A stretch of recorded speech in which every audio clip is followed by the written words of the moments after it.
Before we begin today's story, take a moment to like this video, subscribe to the channel, and turn on notifications. It helps us keep bringing you deep, honest stories that go far beyond the headlines. What you're about to hear isn't the Dr. Phil most people recognize from television. This is not the confident host delivering tough advice under studio lights. This is the man behind the persona, finally speaking without protection, without applause, and without the shield he spent decades perfecting. After nearly 50 years of marriage and a lifetime spent analyzing the lives of others, Dr. Phil has begun confronting truths about his own life that he avoided for decades. The divorce that shocked millions didn't happen overnight. It was the final chapter of a story rooted in pain long before fame arrived. And to understand where everything unraveled, you have to go back to where it all began, before success, before television, before anyone knew his name.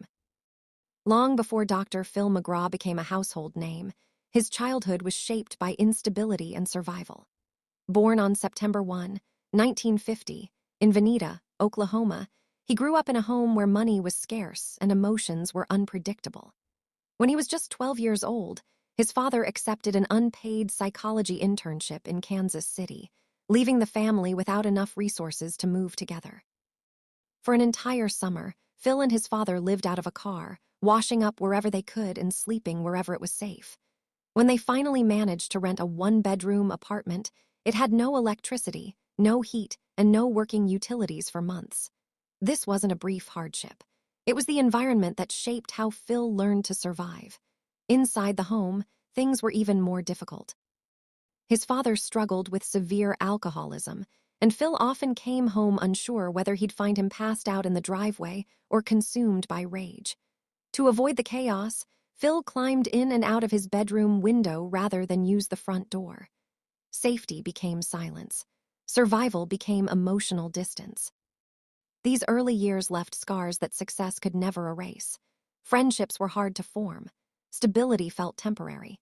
Even within his own family, connections fractured. His two older sisters married young and drifted away, leaving Phil emotionally distant from them for years. The one bond he fiercely protected was with his younger sister, Brenda, whom he tried to shield from the chaos surrounding them. Responsibility came early, and vulnerability disappeared quickly. These experiences shaped Phil into someone who believed control equaled safety and emotional restraint meant strength. As he grew older, those lessons followed him. They influenced how he loved, how he worked, and how he handled conflict. The fear of falling backward into instability drove him forward relentlessly. But while ambition built his career, it quietly complicated his relationships. The wounds from his childhood didn't vanish with education or professional success. They stayed buried, influencing his choices in ways he wouldn't fully understand until decades later. By the time Phil reached his early 20s, he was desperate to escape the chaos of his upbringing. In 1970, he married his high school sweetheart, Debbie Higgins.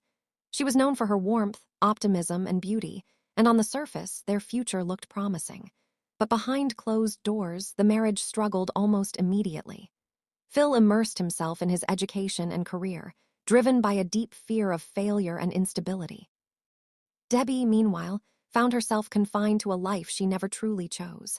She later described feeling controlled, sidelined, and pressured to fit into a role that revolved entirely around his ambitions. Phil believed he was doing what survival required, but in reality, he was repeating patterns he'd grown up watching.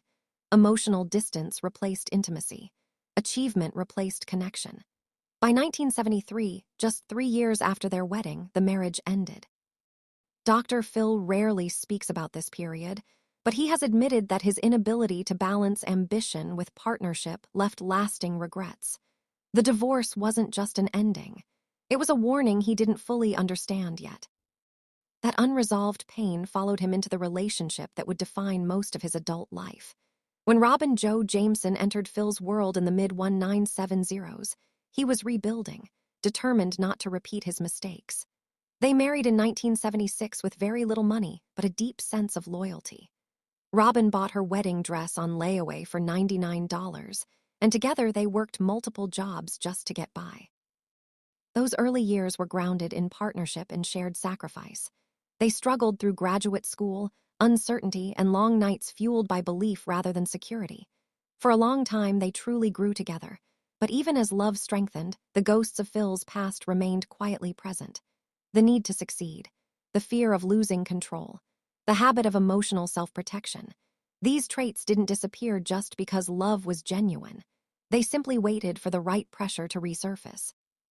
That pressure arrived when opportunity collided with fame. In the mid-1990s, Phil's trial consulting firm was hired to help Oprah Winfrey during the Amarillo beef trial. His insight and strategy impressed her deeply, and she credited him as a key factor in her legal victory. In 1998, she invited him onto her show, and audiences were instantly drawn to his blunt, authoritative style. By 2002, Dr. Phil had his own daytime television show, and overnight his life changed forever. Fame brought wealth, influence, and visibility, but it also brought relentless pressure. Long hours, constant scrutiny, endless expectations. As Phil's empire expanded, Robin's role evolved too. She wasn't just his wife anymore. She became part of the brand.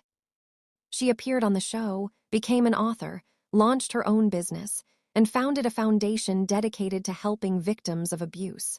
Publicly, they looked unbreakable. Privately, the cost of that image was growing. As visibility increased, so did controversy.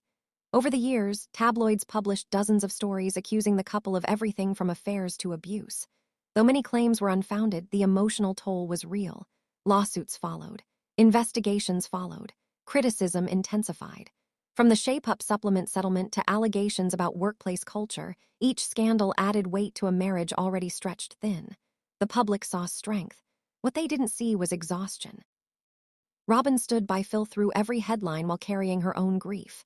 Her sister survived a brutal acid attack in 2001, endured years of surgeries, and later passed away in 2018. Then came the loss of Phil's nephew to cancer in 2020. These weren't stories for television. They were private wounds layered beneath public smiles. Over time, grief, stress, and unspoken resentment accumulated quietly. By the 2020s, something fundamental had shifted. Phil's life remained consumed by work, identity, and legacy. Robin's world expanded in another direction, driven by independence, purpose, and healing. They lived parallel lives under the same roof. Communication faded. Emotional closeness weakened. The pressure to appear strong made honesty difficult, even between themselves.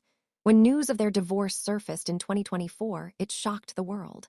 But for them, it wasn't sudden. It was the end of a long, quiet unraveling. When Phil finally spoke openly, his tone wasn't defensive. It was reflective. He admitted that even someone who built a career advising others couldn't always save his own marriage. There was no blame, only acknowledgement. Love endured, but life changed.